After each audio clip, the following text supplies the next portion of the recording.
kalau tidak bisa berbuat baik, potensi keburukan kita jangan sampai menimpa orang lain.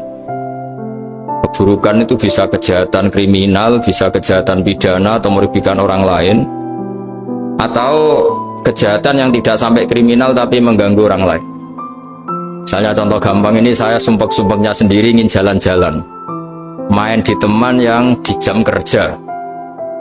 Ini kan sumpek-sumpeknya saya sendiri ingin hiburan, terus wisata atau dolan ke teman yang sebetulnya saat itu dia mungkin ngaji atau kerja atau harus memenuhi kewajiban cari nafkah.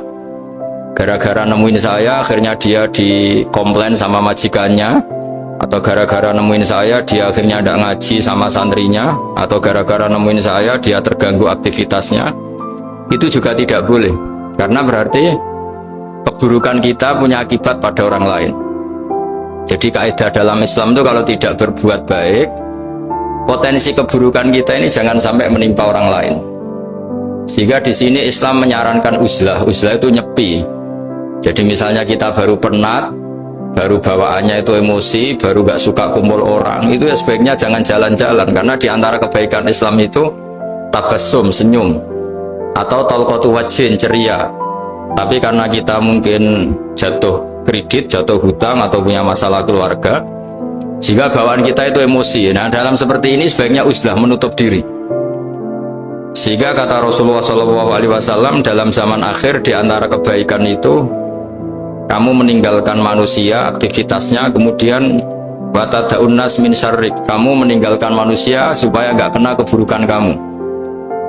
Jadi ada momen, ada saat di mana kita mungkin kalau ketemu orang itu bawaannya ingin sengak, ingin ngomong yang nggak enak, atau kita baru penat, itu sebaiknya uzlah saja, mengurung diri di kamar atau isolasi sendiri, karena bawaannya baru emosi.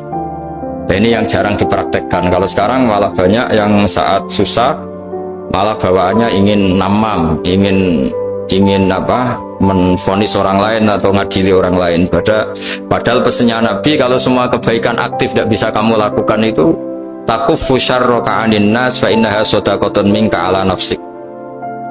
Sehingga keburukan kita, ya saya ulang lagi, keburukan kita yang ingin emosi, ingin apa, itu tidak punya akibat orang lain.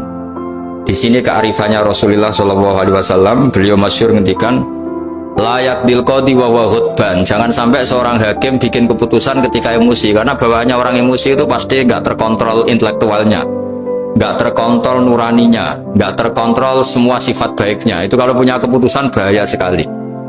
Jika Nabi dari awal ngendikan layak dilqodi wa ghadban, orang yang sedang emosi tinggi jangan bikin keputusan penting. Kemudian oleh ulama diteruskan juga jangan bikin keputusan penting orang yang sangat lapar, atau yang sangat kenyang, atau yang sangat ngantuk, atau yang super sibuk. Jadi hal-hal yang potensi buruk dalam mengambil keputusan itu harus ditinggalkan. Sehingga misalnya bupati atau wakil bupati kalau sedang tidak nyaman dengan suasana apa, nggak boleh rapat kemudian memutuskan keputusan penting. Begitu juga kiai dan semuanya.